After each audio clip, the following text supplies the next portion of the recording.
ہمارے ہاں نا ایک بہت بڑا جوانوں کا طبقہ ہے جو آہستہ آہستہ اپنی زندگی کے بہت سارے معاملات میں کمزوریاں دکھانے لگا ہے، سستی کرنے لگے۔ بہت سارے لوگ ہیں جن کی عمر 40 کے قریب چلی گئی پر ابھی تک انہیں پتہ ہی نہیں کہ میں ایک صحافی ہوں، ایک طالب علم ہوں، اور طالب علم ہوں تو دین کا ہوں، سائنس کا ہوں، ٹیکنالوجی کا ہوں، کیا ہوں۔ فیصلہ نہیں کر پاتے ساری زندگی، ترجیحات کا تعین نہیں کرتے۔ پھر بعض اوقات بہت سارے لوگوں کو ہم یہ کہتے ہوئے سنتے ہیں کہ یار پتہ نہیں، سمجھ نہیں آتی، سارا کچھ ہے، طبیعت بے چین کیوں رہتی ہے، ہم بے قرار کیوں ہیں، پریشان کیوں ہیں، کمزوری کہاں پہ ہے۔ آہستہ آہستہ لوگوں کی زبانوں سے یہ جملے بھی ہمیں سننے کو ملتے ہیں کہ یار کیا مقصد کیا ہے۔ یاد رکھے، جب انسان اپنے وقت کی قدر نہیں کرتا اور جب انسان کسی مقصد کے تحت زندگی نہیں گزارتا اور جب اسے پتہ ہی نہیں ہوتا کہ جو میں کر رہا ہوں وہ کس لیے کر رہا ہوں، جو میں کہہ رہا ہوں تو میں کہنا کیا چاہ رہا ہوں، جو میں بتا رہا ہوں تو میرا ما فی الضمیر کیا ہے، جب وہ تعین نہیں نہ کرتا پھر وہ پریشان رہتا ہے۔ آپ بڑی مہربانی جی، آپ میری بات پہ توجہ کریں، تھوڑا سا مجھے وقت دیں، میں نے زیادہ بات نہیں کرنی، 2-4 باتیں عرض کرنی ہے، موقع دیں تاکہ کر سکوں۔ تصویر کو بھی مطلب اس کو آپ سنت مؤکدہ کا درجہ نہ دیں، مہربانی کریں۔ فوٹو بڑی ضرورت کے لیے جائز ہے، ورنہ تو متقی لوگ تو ویسے ہی پرہیز کرتے ہیں، اس کو سر پہ سوار نہیں کرنا چاہیے۔ اللہ تعالیٰ سمجھنے کی توفیق عطا فرمائے۔ بھائی، قرآن مجید میں اللہ تعالیٰ نے ہمارے اس مسئلے کا حل بیان کیا ہے، توجہ ہے میرے بھائیوں کی۔ رب کہتا ہے افحسبتم انما خلقناکم عبثا، کیا تم یہ گمان کرتے ہو کہ ہم نے تمہیں بیکار پیدا کیا ہے؟ حسین و جمیل انسان بنا کے، سجا کے، سوار کے، شعور دے کے، فہم دے کے، فراست دے کے، عقل دے کے، کیا سمجھتے ہو بیکار ہے سارا کچھ؟ تیرا دنیا میں آنا، تیری ماں کا تکلیف برداشت کرنا، تیرے باپ کا محنت کرنا، اتنے ساری جان جوکھوں میں ڈال کے آگے بڑھنا، یہ بیکار ہے؟ افحسبتم انما خلقناکم عبثا، کیا تم نے سمجھ رکھا ہے ہم نے تمہیں بیکار پیدا کیا ہے؟ وانکم الینا لا ترجعون، اور تم نے کیا سمجھا ہے تم نے لوٹ کر ہمارے پاس نہیں آنا؟ قیامت کے دن نا انسان سے اس کی زندگی کے لمحات کے بارے میں سوال ہوگا۔ قیامت کے جو سوالات ہیں ان میں ایک سوال صحیح حدیث میں موجود ہے، حضور نے فرمایا تم سے پوچھا جائے گا عمر کہاں گزاری تھی۔ یہ تم سے پوچھا، ہمارا نا وقت ضائع ہوا قہوہ خانوں میں، سیر کرنے والی گاڑیوں میں، ہمارا وقت ضائع ہوا فضول بحثوں میں، ہمارا وقت ضائع ہوا دوسروں پر توجہ دینے میں کہ کہاں سے کما رہا ہے، کہاں کھا رہا ہے، یہ آج کل فلانا کیا کر رہا ہے۔ وقت کا ضیاع، اور بے شمار جو سب سے قیمتی چیز ہم سے ضائع ہوئی وہ ہمارا وقت ہے، ضائع ہو گیا۔ قیامت میں نا یہ سوال ہوگا، کہاں گزار کے آ گئے زندگی؟ اللہ تعالیٰ نے کچھ نہیں نا جس کو دیا، اور اللہ نے اس کے ہوش سلامت رکھے ہیں، وہ نارمل ہے، اب نارمل نہیں، ہوش سلامت ہے، سوچنے سمجھنے کی صلاحیت رکھتا ہے، تو سمجھے اللہ نے اس پر فضل کبیر فرمایا ہوا ہے۔ وقت کا ضائع کرتے ہیں، بے شمار کرتے ہیں۔ بہقی میں حضرت عبداللہ ابن عباس رضی اللہ تعالیٰ عنہ کی مرویات میں حدیث ہے، اللہ کے پیارے محبوب علیہ السلام فرماتے ہیں دن جب صبح طلوع ہوتا ہے تو دن اعلان کرتا ہے، دن اعلان کرتا ہے اور کہتا ہے لوگوں میں آج آیا ہوں، کوئی کام کرنا ہے تو کر لو، میں آج کے بعد دوبارہ نہیں آؤں گا۔ کچھ کریں زندگی میں، ترجیحات بنائیں، کچھ ارادہ کریں، اور میرے بھائی کچھ تو مقصد بنا لیں اپنا۔ ہم کیا ہیں، ایک کارکنی بن جائیں، اور کچھ نہیں کر سکتے تو کسی مسجد میں جھاڑو دینا شروع کر لیں، کوئی تو کام کریں عزیز، کوئی تو کام کریں۔ اب صحیح بخاری شریف دیکھیے نا، ایک بوڑھی اماں مسجد میں جھاڑو دیتی تھی، کیا کرتی تھی؟ ناظرہ قرآن پاک نہیں پڑھاتی تھی۔ میں مدرسے کے طالب علموں سے کہا کرتا ہوں کہ سب سے زیادہ طاقتور استاد وہ ہے جو ناظرہ پڑھاتا ہے۔ وہ سب سے بہترین آدمی. کیوں؟ اس لیے کہ ناظرہ پڑھنے تو ہر ایک نے آنا ہے، سارے بچوں نے پڑھنا ہے. حفظ تو کوئی کرے گا، ترجمہ، تفسیر، اصول حدیث، منطق، فقہ، اصول حدیث، صرف، نحو، یہ تو کوئی پڑھے گا. تو ناظرہ تو سب نے پڑھنا ہے، لہذا یہی مقصد بنا لو کہ میں نے پڑھانا ہے. کچھ تو ارادہ کرو، گنو نہ کتنے شاگردوں کو پڑھایا، لیکن یہ بھی یاد رکھنا صحیح کتنوں کو پڑھایا ہے، کتنوں کو پڑھنا آیا ہے. یہ بات ضرور ذہن میں رہے. ایک عورت مسجد میں جھاڑو دیتی تھی، میرے عزیز غور کریں گے، بیمار ہو گئی.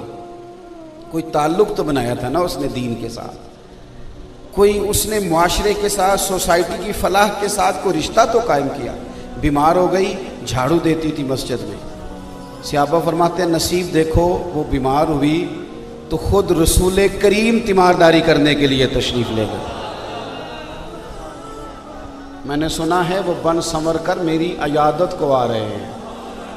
حضور خود تشریف لے گئے، حضور خود تشریف لے گئے تیمارداری کرنے. کرتی کہ صحیح بخاری میں موجود ہے، وہ کرتی کیا تھی؟ مسجد میں جھاڑو دیتی.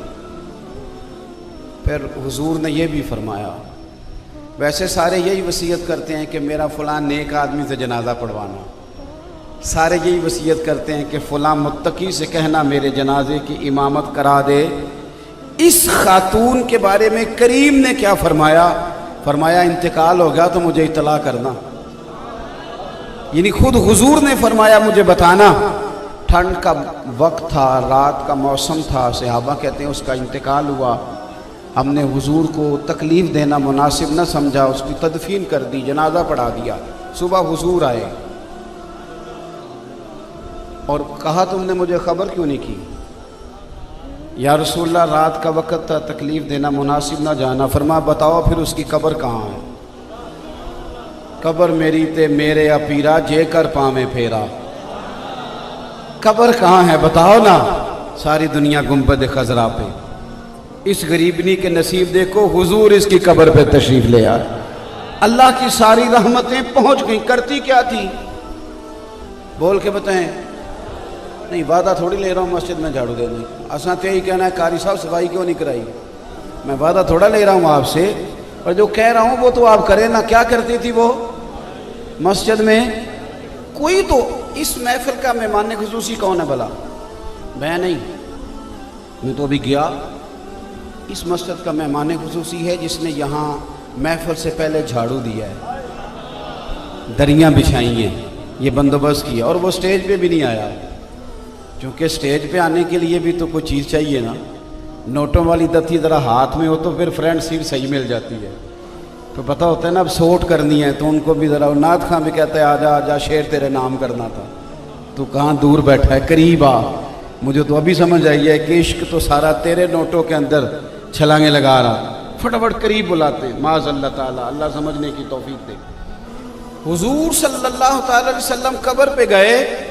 ویسے تو دوسرا جنازہ جائز نہیں، اس شرط پہ جائز ہے کہ اگر وارث نے نہ پڑھا ہو، میت کے ولی نے نہ پڑھا ہو تو دوسرا جنازہ جائز ہے. حضور تو خود وارث ہے نا ساری امت کے، اور پھر شارع ہیں، حضور مختار ہیں، اختیار رکھتے ہیں. وہ مسجد میں جھاڑو دیتی تھی، کوئی مقصد تو تھا نا. کوئی بابا صاحب نے کہا تھا اٹھ نا فریدہ ستے آ، چل جھاڑو ہی دے مسیت.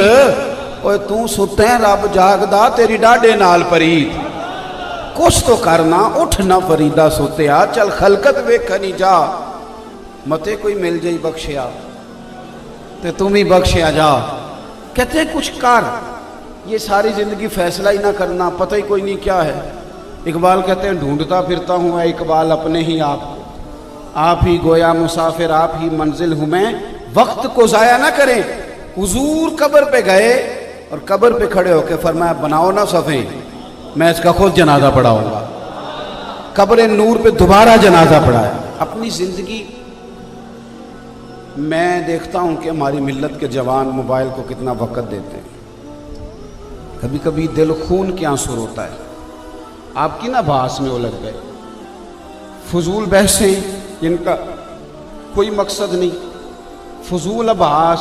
ہر بندے سے بحث کرنی چاہیے کوئی ہمیں، ہر آدمی کے ساتھ. کچھ کے بارے میں قرآن نے یہ بھی کہا ہے کہ وَإِذَا خَاطَبَهُمُ الْجَاهِلُونَ قَالُوا سَلَامًا.